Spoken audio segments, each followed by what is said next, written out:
8। और इस सीरीज में हम कर रहे हैं exponents and powers, chapter number 12।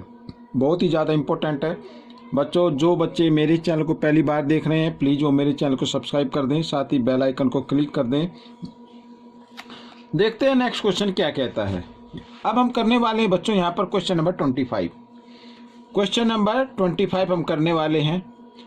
और देखिए, right 0.0081 in the standard form. ठीक है, इसको हमें स्टैंडर्ड फॉर्म में लिखना है। आइए करना शुरू करते हैं। देखो, आपको मैं एक तरीका बताऊंगा, उस तरीके से ही आप अगर करेंगे तो सभी संख्याओं के आप कर पाएंगे। तो क्वेश्चन नंबर 25 हम कर रहे हैं। यहाँ पर मैं लिख लेता हूँ, राइट 0.0081, ठीक है, इन द स्टैंडर्ड फॉर्म।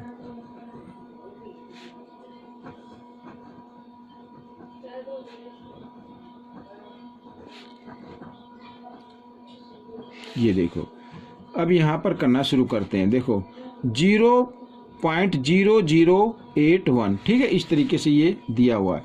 अब हमें करना क्या है बच्चों, हमें यहाँ पर लिख लेना 81, और करके लिख देता हूँ, या और करके, ठीक है, 81 लिख दीजिए आप यहाँ पर, और ये डिवाइड का साइन लगाइए। अब पॉइंट के लिए 1 लिखना है, पॉइंट के पीछे डिजिट काउंट करने हैं, 1 2 3 4 4 है।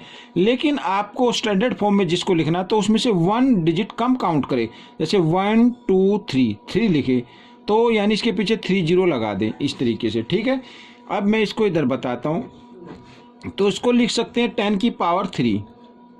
अब हमें इसको जो लिखना है वो लिखना है 8.1 इंटू, अब यहाँ पर इस 10 की जो पावर 3 है ना, इस डिनोमीटर का रेसिप्रोकल करना है, और जब हम इसका रेसिप्रोकल करते हैं तो पावर माइनस में हो जाती है। ठीक है, अब मैं बताता हूँ कैसे होती है। देखिए, मान लीजिए यहाँ पर 5 की पावर है -2, हमें ये पावर बनानी है प्लस में, तो हम क्या करेंगे, इस बेस का हम रेसिप्रोकल कर देते हैं, यानी 1/5, 5 की पावर 2। ठीक है, हो गई। अब ये प्लस में है, अब इसका फिर अगर माइनस में करना हो तो इस संख्या का फिर रेसिप्रोकल कर देते हैं, यानी 5 की पावर -2। तो इस तरीके से तो ये क्वेश्चन सोल्व हो गया। अब हम करेंगे क्वेश्चन नंबर 26। इसको भी लिखना है स्टैंडर्ड फॉर्म में, लिख लेते हैं, राइट, ठीक है, 1 बाई, यहाँ पर मैं लिख देता हूँ 1 2 3 4 5 6 7, ठीक है, 7 आ गया, इन द स्टैंडर्ड फॉर्म। यहाँ पर स्टैंडर्ड फॉर्म। ठीक है, आइए करना शुरू करते हैं। देखो यहाँ पर तो 1, ये तो लिखा हुआ, इसमें तो कोई डेसिमल है ही नहीं, तो यहाँ पर 10 की पावर हम लिखेंगे 7। ये क्वेश्चन है, 0 कितने, 1 2 3 4 5 6 7, तो 10 की पावर 7। अब हमें क्या करना होगा, 1 इंटू, और इस डिनोमीटर का रेसिप्रोकल करना है, और जब इस डिनोमीटर का रेसिप्रोकल करते हैं तो पावर माइनस में हो जाती है। तो ये आपका आंसर आ गया। ठीक है बच्चों, आप करते हैं क्वेश्चन नंबर 27। क्वेश्चन नंबर 27 में भी लिखा है, मैं यहाँ पर लिख देता हूँ क्वेश्चन, राइट 405 1 2 3 4, 40 है इसके पीछे, और इसको भी लिखना है इन द स्टैंडर्ड फॉर्म।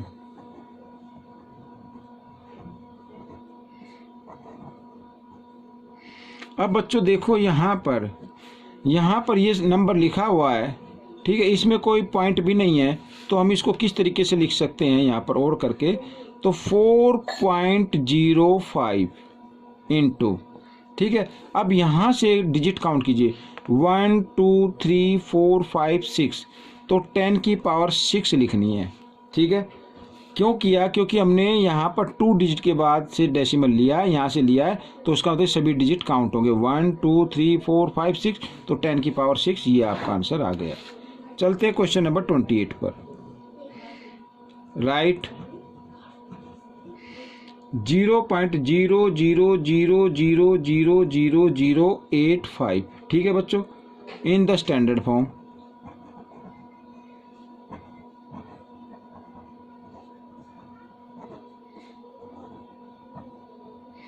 तो अब हमें करना क्या है बच्चों, वही तरीका 85 और 22।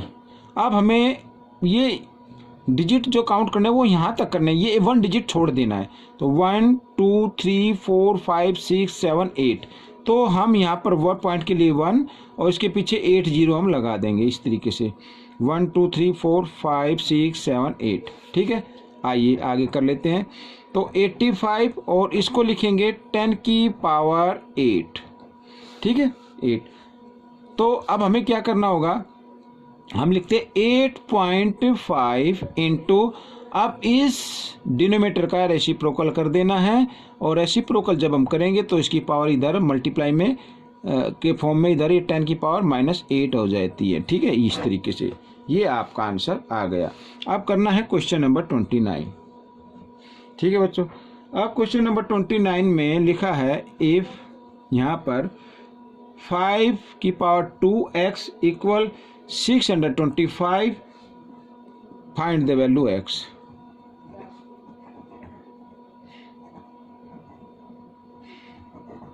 ठीक है, x की वैल्यू फाइंड आउट करनी है। आइए करना शुरू करते हैं। तो यहाँ पर 5 की पावर क्या है 2x, हम इसको भी 5 की पावर में लिख लेते हैं, तो 5 की पावर हो जाएगी 4 बच्चों यहाँ पर। ठीक है, तो अब देखो दोनों के बेस इक्वल है। अब आप कहेंगे, कुछ बच्चे कहेंगे कि 5 की पावर 4 कैसे हुई, तो 625 के फैक्टर कर लीजिए इधर इस तरीके से।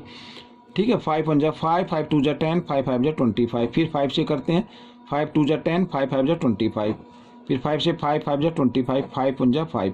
आप 1 2 3 4, 5 की पावर कितनी हो गई 4 हो गई, तो 625 की जगह हम 5 की पावर 4 लिख सकते हैं क्वेश्चन को सोल्व करने के लिए। दोनों के बेस इक्वल है, तो इसका मतलब इसकी पावर भी क्या होंगी, इक्वल होंगी। अब x की वैल्यू निकालनी है, तो इधर 4, 2 इधर मल्टीप्लाई की फॉर्म में, इधर आकर डिवाइड की फॉर्म में आ गया, तो 2 से इसको डिवाइड कर देते हैं, 2 1 जा 2, 2 2 जा 4, तो x की पावर आ गई 2। ये क्वेश्चन सोल्व हो गया। तो बच्चों ये क्वेश्चन भी सोल्व हो गया, क्वेश्चन नंबर 29। अब हम करेंगे क्वेश्चन नंबर 30। ठीक है बच्चों, यहाँ पर क्वेश्चन नंबर 30 करते हैं। आइए इसको रीड कर लेते हैं पहले। देखिए यहाँ पर क्वेश्चन नंबर 29 तक तो हम कर चुके हैं, ये ऊपर वाले सभी क्वेश्चन। क्वेश्चन नंबर 30, 225 बाई 225 की पावर x। ठीक है, then find the value of x if we wish to write 225 by 225 equal है 1 के। ठीक है, आइए करना शुरू करते हैं। देखो